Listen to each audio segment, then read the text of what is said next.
Okay, so let's just dive right in. You sent over a bunch of stuff on this Luigi Mangione case, Yeah. this 26-year-old who was arrested for killing that UnitedHealthcare CEO, Brian Thompson. Right. I've got news articles, we've got like social media chatter, hmm even what looks like Mangione's manifesto. It's a fascinating mix, and it points to this case being more than just like a typical crime story. Right.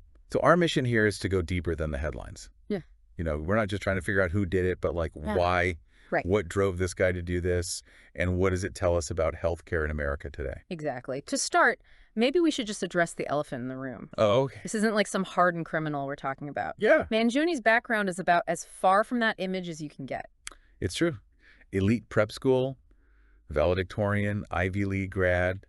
His family's like prominent in the Baltimore area. Yeah. Country clubs, nursing homes. Wow. They even own a radio station. Really? And they've said they're completely shocked by this, Yeah. emphasizing how out of character this is for him. Yeah. Which makes you wonder Yeah. what could push someone from that world to allegedly commit murder. Right. The answer might lie in that handwritten document the police found. Oh, yeah. It's filled with rage directed at health insurance companies, Right. calling them parasitic and responsible for the state of healthcare in America. And he gets specific too, right? Yeah. He contrasts the high cost of healthcare in the U.S. with our surprisingly low life expectancy ranking. Right. That's a point that hits home for a lot of people, I think. Absolutely. It speaks to a disconnect that many Americans feel. We pay a fortune, but are we really getting the best care? And Mangione clearly doesn't think so. Yeah. There are some lines in this document that are chilling. Yeah. Like when he says these parasites simply had it coming and it had to be done, Yeah. it definitely suggests premeditation, like a sense that he believed this was justified. But there's also an apology in there. Really? For any strife or traumas his actions might cause, it creates this strange mix of conviction and remorse, which makes understanding his motives even more complex. He also insists that he acted alone. Yes. So while people might draw parallels to other acts of violence against corporations, Right. he's not claiming to be part of some larger movement. Though the way he allegedly carried out the crime adds another layer to this. Remember those shell casings found at the scene? Oh, yeah. They had words written on them. The words deny, defend, and depose. Right. It's eerie. Like, he was mimicking the very tactics that he claims these companies use to reject claims. Right. Which brings up an interesting question.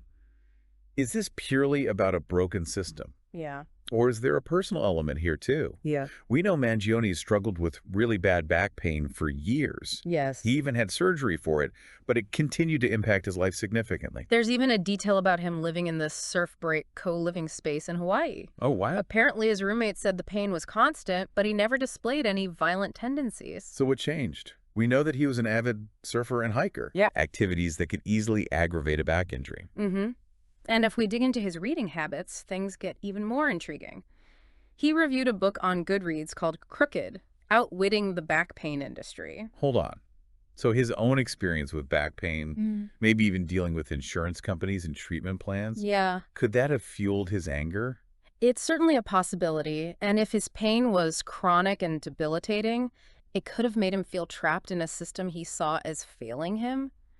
Imagine dealing with constant pain, feeling like you're not getting the help you need, Right. and then seeing the CEO of a major health insurance company living a life of luxury. I could see how that would breed resentment, even despair. Right. But to jump from that to murder, it's still a huge leap. It is, and that's where understanding the legal side of this becomes crucial. How will prosecutors classify his actions? Is this terrorism? Right. First-degree murder, manslaughter? Wow. Each carries vastly different penalties. And what about his defense? Will they argue mental instability due to the chronic pain? Or try to build a case around him snapping under the pressure of a system he perceived as rigged? Those are all questions that will be explored in court. Okay. But beyond the legal ramifications, this case has sparked a firestorm of public reaction. Especially online. The Reddit threads on this are wild. Oh, yeah. You've got people calling him a hero, a martyr for the cause. Others are worried about his mental health, suggesting he might be having a psychotic break. Yeah. It's a fascinating microcosm of how divided we are on healthcare. For some, Mangione's actions, however extreme, are seen as a desperate cry for help, a reflection of their own struggles. Yeah. For others, it's a terrifying example of vigilantism, of taking the law into your own hands. But then there are those who doubt the manifesto is even real. Right. They say it could be a fabrication designed to either demonize him or further some agenda. Which highlights another layer of complexity in this digital age. How do we verify information when anything can be manipulated and spread so easily? It makes you question everything you read. But even if we assume the manifesto is authentic, the media's handling of it has been interesting, to say the least. Yeah. There's been plenty of coverage of the arrest and Mangione's background, but very little discussion of what the document actually says. It raises the question, are they afraid to give him a platform? Yeah. Or are they concerned about the potential consequences of amplifying his message, however flawed it might be? That's what I find so fascinating about this deep dive. It's not just about one man and his alleged crime, Yeah. but about how we as a society grapple with these huge, messy issues like healthcare, justice, and even the role of information in shaping our perceptions. Absolutely. And that's why it's worth exploring this case in depth, because what we learn from it could have implications far beyond this one tragic event. Definitely. It really does feel like this case has become like this lightning rod for all sorts of anxieties people have about healthcare in America. Yeah, I'm curious, though. Why do you think the reaction is so strong with this case? After all, the problems with the U.S. healthcare system have been around for a while. That's true. But I think this case hits a nerve because it challenges our assumptions about who is allowed to be angry about healthcare. You mean because Mangione comes from a privileged background? Exactly. We're used to hearing these complaints from people who are struggling to, make ends meet. Right. Who are facing impossible choices between paying for medical bills or, putting food on the table. Yeah. But when someone from a wealthy family allegedly commits a violent act over healthcare, it forces us to confront the fact that these problems are much more pervasive than we might like to believe. It's like his actions are saying, look, this system is so broken that even I, with all my advantages, couldn't escape its grip. Precisely. And it makes you wonder, if someone like Mangione felt this level of desperation, what does that say about the millions of Americans who don't have the same resources or support networks? It's a sobering thought. Yeah. And it makes me think about all the stories I've heard from friends and family about their own experiences with the healthcare system. Yeah. The endless paperwork, the surprise bills, the feeling of being trapped in a bureaucratic nightmare. It's a system that often feels designed to wear you down, to make you give up. Right. And for many people, that's exactly what happens. They delay care, they go into debt, they simply accept that they can't afford to be healthy. Which brings us back to Mangione's document. Yeah. It's not just a rant against the system. He actually outlines specific issues that resonated with him. Right. He talks about pre-existing conditions, the denial of care, the exorbitant cost of prescription drugs. And those are all issues that have real policy implications. For instance, we could talk about the Affordable Care Act and its impact on pre-existing conditions, or the lack of price controls on pharmaceuticals. And let's not forget the role of insurance companies in all of this. Right. Mangione specifically targeted the CEO of a health insurance company, Yes. which suggests he sees them as the primary villains in this story. It's interesting that he chose that target rather than, say, a pharmaceutical executive or a politician. It suggests he views insurance companies as the gatekeepers, Okay. the ones who ultimately decide who gets access to care and at what cost. Which is a pretty accurate assessment when you think about it. They have enormous power in the system. They do, and that power is often wielded in ways that benefit their bottom line, rather than the health and well-being of their customers. So what can be done?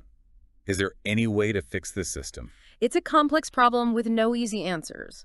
But I think the first step is to acknowledge the anger and frustration that so many people feel. Right. We can't just dismiss Mangione's actions as the work of a lone wolf, Yeah. or pretend that the system is working fine for everyone else. Instead, we need to have honest conversations about the challenges we face and be willing to explore solutions that might be outside of our comfort zones. That's easy to say. But in today's political climate, it feels like compromise is a dirty word. Right. How do we even begin to bridge the divide? I think focusing on shared values could be a good starting point. Most Americans, regardless of their political beliefs, want a healthcare system that is affordable, accessible, and high quality. Right. We all want to be healthy, and we all want our loved ones to be healthy. So maybe that's the common ground we can build on. Perhaps. But it's going to require a willingness to listen to each other, to understand different perspectives, and to be open to solutions that might not align perfectly with our own ideologies. That's a tall order, but I think it's worth striving for. Because if we don't, we risk seeing more cases like Mangione's, Yeah. where people feel so desperate and disenfranchised that they resort to extreme measures. And that's a future we should all be working to avoid. So let's talk a bit more about the media's role in all of this. We touched on it earlier, Yeah. but I'm curious to hear your thoughts on why some outlets have been so hesitant to delve into the content of Mangione's manifesto. I think there are a few factors at play here. First, there's the concern about giving him a platform. The media has a responsibility to report the news, but they also have to be careful not to amplify messages that could incite violence or hatred. I can see that. Hmm. But on the other hand, isn't it important for people to understand his motivations, Right. to see what led him to this point? Absolutely.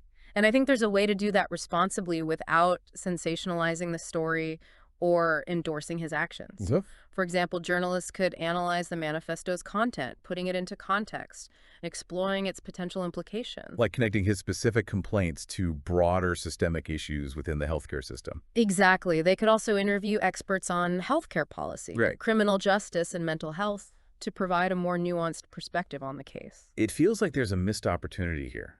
Instead of just focusing on the crime itself, the media could use this case as a springboard for a deeper discussion about the state of healthcare in America. I agree. This case has the potential to be a catalyst for real change, but only if we're willing to have those difficult conversations and grapple with the complexities. And that's where the power of the deep dive format comes in. Right. We can take a step back, slow down the conversation, and look at the evidence with a critical eye. And we can learn from each other, too. Yeah. Even if we don't agree on everything, the act of engaging in thoughtful dialogue can help us refine our own understanding of the world. Absolutely. Yeah. And in a case like this where there are so many layers of complexity, that kind of nuanced thinking is essential. So as we wrap up this deep dive into Luigi Mangione's case, what's the one thing you hope our listener walks away with? It feels like this case, with all its twists and turns, has really struck a chord with people. But it also raises some big questions about how we consume information, especially online. Yeah, you're right. We touched on the social media reactions earlier, but it's Yeah. worth digging a bit deeper into that. There's this strange paradox at play. On the one hand, you have some traditional media outlets being cautious, almost tiptoeing around the content of Mangione's document. Almost like they're afraid to touch it. Exactly. But then Yeah. you go online and it's like a free-for-all in those Reddit threads. People are dissecting every word, debating its meaning, arguing over whether he's a hero or a villain. And it's not just about the manifesto itself, right? Yeah. It's about how people are interpreting the entire case through their existing beliefs about healthcare, about wealth and privilege, about the role of violence in society. It's like everyone's bringing their own baggage to the table, and it's all playing out in these very public, very messy online spaces. Which makes it even harder to find the truth, or even to agree on what the truth is. And that's the challenge we face in this age of information overload. Yeah. How do we sift through all the noise and find the signal? How do we have productive conversations about complex issues when everyone's shouting their opinions from their own echo chambers? It feels overwhelming sometimes, to be honest. Like, It- how can any individual make sense of it all? It is a lot to process, and that's why I think spaces like this, these deep dives, are so important. We can take a step back, slow down the conversation, and look at the evidence with a critical eye. And we can learn from each other, too. Yeah. Even if we don't agree on everything.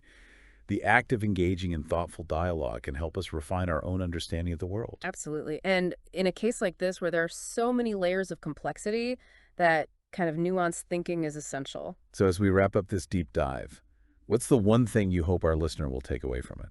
What's the most important insight, the one that will stick with them long after the episode ends? I think it comes back to that idea of systems. Luigi Mangione's actions, however misguided they may have been, were a product of a system that is failing millions of Americans. A system that's supposed to be about health and well-being, but often feels more like a profit-driven machine that prioritizes the bottom line over people's lives. Exactly. And so the real question isn't just about Mangione's guilt or innocence. It's about what we're going to do to fix the broken system that created the conditions for this tragedy to occur. Because if we don't address the root causes, we're just setting ourselves up for more pain, more anger, and potentially more violence in the future. And that's a future none of us want. So I hope our listeners walk away from this deep dive with a renewed sense of urgency, a commitment to engaging in these difficult conversations, and a determination to be part of the solution. It's a challenge, for sure, but it's one that we can't afford to ignore. The stakes are too high and too many people are suffering. Well said. And if this deep dive has inspired even one listener to learn more, to get involved, or to simply have a more informed conversation about healthcare, then I think we've accomplished something meaningful. I agree. Because at the end of the day, this isn't just about Luigi Mangione. It's about all of us and the kind of future we want to create together.